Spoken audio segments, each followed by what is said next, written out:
Hello everyone, আসসালামু আলাইকুম।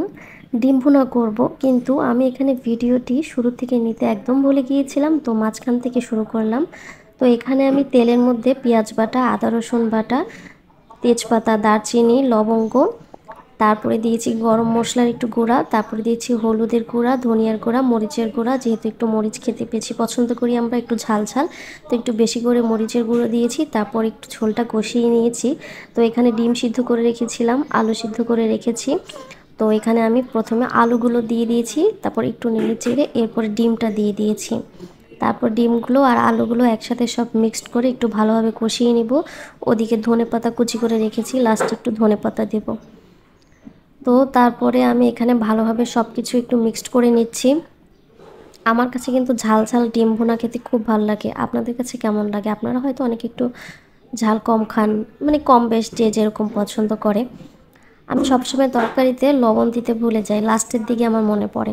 তো এদিক দিয়ে দেখতেছিলাম, যেহেতু আমরা গ্রামে এসেছি, গ্রামের ভিউটা দেখেন মাশাল্লাহ কত সুন্দর। বাইরে প্রচুর বৃষ্টি হচ্ছে, গাছপালা সব ভিজে আছে, মানে প্রচুর বৃষ্টি বলার মতো না।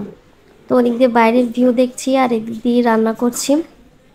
তো আমার তরকারির ডিম কষানোটা প্রায় হয়ে যাচ্ছে। অনেক দিন ভিডিও আপলোড করতে পারিনি, মোবাইল একটু প্রবলেম দেখা দিচ্ছিল বা সব কিছু মিলিয়ে। তো এদিক দিয়ে রান্না করতে করতে দেখলাম যে বাহিরে এত জোরে জোরে মেঘ ডাকতেছে, মানে মেঘের যে বিদ্যুৎটা চমকাচ্ছে, আলোটা মনে হচ্ছে ঘরে চলে আসতেছে এরকম।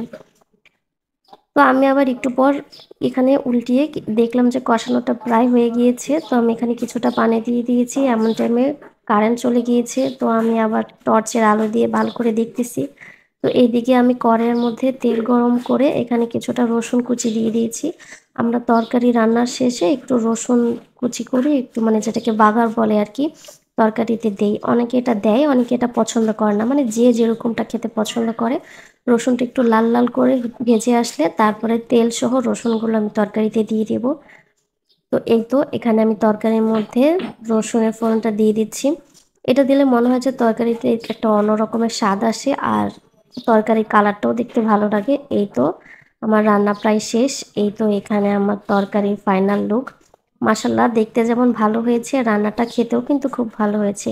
বাইরে যেয়ে দেখলাম প্রচুর বৃষ্টি হচ্ছে। বৃষ্টির আগের মুহূর্ত আর বৃষ্টির মুহূর্ত আমার কাছে খুবই ভালো লাগে, কত সুন্দর লাগতেছে দেখুন। আজকের ভিডিওটি এই পর্যন্ত।